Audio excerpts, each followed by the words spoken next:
Hello students, study hack with Mac channel में आप सभी का स्वागत है। जैसे कि इससे प्रीवियस वीडियो में हमने एग्जाम्पल नंबर 5.1 का एग्जाम्पल नंबर 7 किया था, आज हम करेंगे example number 7 from a lot of 10 items. मतलब हमारे पास टोटल आइटम्स 10 है कंटेनिंग 3 डिफेक्टिव आइटम्स, जिसके अंदर 3 आइटम्स डिफेक्टिव हैं। मतलब हमारे पास टोटल आइटम्स तो हैं 10, उस 10 आइटम्स में 3 डिफेक्टिव आइटम्स हैं। A sample of 4th item is drawn. लेकिन उस आइटम्स में से, मतलब 10 आइटम में से मैंने 4 आइटम्स को ड्रॉन कर लिया। उसके अंदर 3 आइटम हमारे पास डिफेक्टिव वाली भी मिक्स हैं। रैंडमली हमने 4 आइटम को ड्रॉन कर लिया। Let the random variable x donate the number of defective items. अब जैसे कि हम पहले बाद में हम सॉल्यूशन में हम लेट करते थे कि एक्स क्या है हमारे पास, हम किसको एक्स लेट कर रहे हैं। इसने हमारे पास क्वेश्चन में पहले ही दे दिया कि ये किसको एक्स लेट कर रहा है, number of defective items in the sample space if the sample is drawn without replacement. अब देखो नेक्स्ट नोटिस करने वाली बात क्या है इसके अंदर कि विदाउट रिप्लेसमेंट।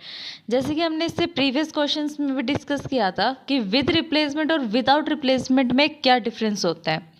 तो ये क्वेश्चन हमने करना है विदाउट रिप्लेसमेंट से find the mean and variance. और क्वेश्चन में हमें फाइंड क्या करना है, मीन एंड वेरिएंस। सॉल्यूशन देखते हैं इसका।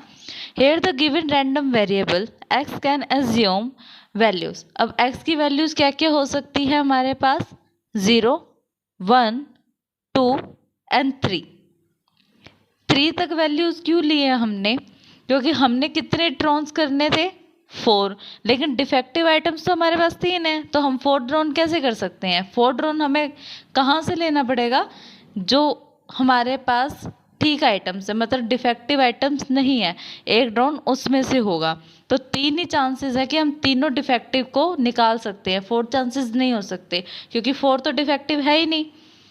Now P X equals to 0, X की वैल्यू जब 0 होगी, मतलब एक्स 0 होगा, इसका मतलब क्या है, probability of getting no defective items, कि हमें एक भी डिफेक्टिव आइटम्स नहीं मिली। इसको सोल्व करने के लिए हमने क्या सॉल्यूशन निकाला है, 7c4 डिवाइड बाय में 10c4, ऐसे क्यों लिखा हमने। और नीचे हम लिखते हैं टोटल आउटकम्स, मतलब फेवरेबल आउटकम्स आएंगे ऊपर और नीचे आएगा टोटल आउटकम। टोटल आउटकम्स कैसे हैं, हमारे पास टोटल आइटम्स हैं 10, उसके अंदर से हमने कितनी ड्रॉन करनी है, 4। और हमारे पास फेवरेबल आउटकम्स क्या है, जब हमें डिफेक्टिव नहीं मिल रहा है। देखो टोटल हमारे पास है 10, उसके अंदर से 3 डिफेक्टिव है, तो बचे हुए कितने हैं जो डिफेक्टिव नहीं है, 7। तो अब जब हमारे पास डिफेक्टिव आइटम हमें नहीं मिली, तो हमें कौन सी आइटम मिली जो डिफेक्टिव नहीं थी, और वो कितनी है, 7। तो वहाँ से ड्रॉन करेंगे तो हम क्या आएगा, 7c4। नेक्स्ट सॉल्यूशन आपको जैसे कि हमने प्रीवियस वीडियो में इसका फॉर्मूला लगा के इसको सोल्व किया था, बिल्कुल वैसे ही करना है।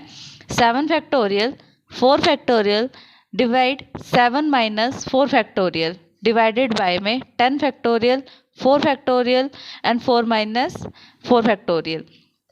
इसको अब बस नॉर्मली सोल्व करना है, जोन सी टर्म्स एक दूसरे से कैंसिल हो रही है उनको कैंसिल करना है, और इसके पास हमारा आंसर आ रहा है 1/6। P X equals to 1। अब पी एक्स इक्वल्स टू 1 है, मतलब हमारे पास क्या हो रहा है, प्रोबेबिलिटी है गेट करने की 1 डिफेक्टिव आइटम को। अब एक डिफेक्टिव आइटम मिल रही है, डिफेक्टिव आइटम्स कितनी है, 3, उनमें से एक आइटम हमें मिल गई, मल्टीप्लाई की हमने किससे, कि बची हुई जो 2 आइटम्स हैं, अगर एक डिफेक्टिव आइटम मिली है तो बची हुई 2 आइटम कहाँ से मिलेगी, जो डिफेक्टिव नहीं है। और डिफेक्टिव कितनी आइटम्स नहीं है, वो है 7। 7c3 डिवाइड बाय में 10c4। ये भी बिल्कुल ऐसे सोल्व करना है फैक्टोरियल के मेथड से, कम्बिनेशन का फॉर्मूला लगा के। 3 फैक्टोरियल 2 फैक्टोरियल 7 फैक्टोरियल, इन सब को आप कैंसिल कर लो, जहाँ तक ये टर्म्स ओपन होगी वहाँ तक ओपन कर लो। जो से टर्म जिससे कैंसिल हो रही है उसको कैलकुलेशन करके आपके पास आंसर आ रहा है 1/2। अब पी एक्स इक्वल्स टू 2, जब x की वैल्यू 2 है, मतलब क्या है इसका, 2 डिफेक्टिव आइटम्स हमें मिल गई हैं। 2 डिफेक्टिव आइटम मतलब देखो डिफेक्टिव आइटम 3 थी, उसके अंदर से हमें 2 आइटम्स मिल गई हैं। नॉन डिफेक्टिव में से भी हमें आइटम्स निकालनी पड़ेगी 2, क्योंकि टोटल हमें कितने ड्रॉन्स करनी है आइटम्स, 4।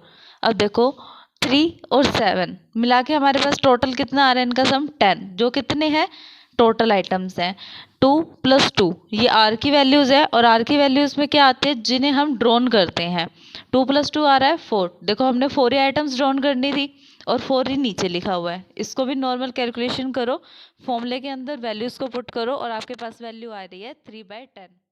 हमारे पास है p x = 3। अब 3 के 3 आइटम्स हमारे पास ड्रॉन हो गए डिफेक्टिव आइटम में से। 3 हमारे पास डिफेक्टिव थे और वही ड्रॉन हो गए, तो लेकिन अब भी एक बचा है ना हमारे पास ड्रॉन करने के लिए, क्योंकि हमें आइटम्स कितने ड्रॉन करने हैं 4। तो बचा हुआ एक कहाँ से ड्रॉन होगा, नॉन डिफेक्टिव में से। 10c 4। यहाँ पे भी बिल्कुल सेम कॉम्बिनेशन का फॉर्मूला अप्लाई करना है, वैल्यूज़ को पुट करना है, ये कैलकुलेशन है।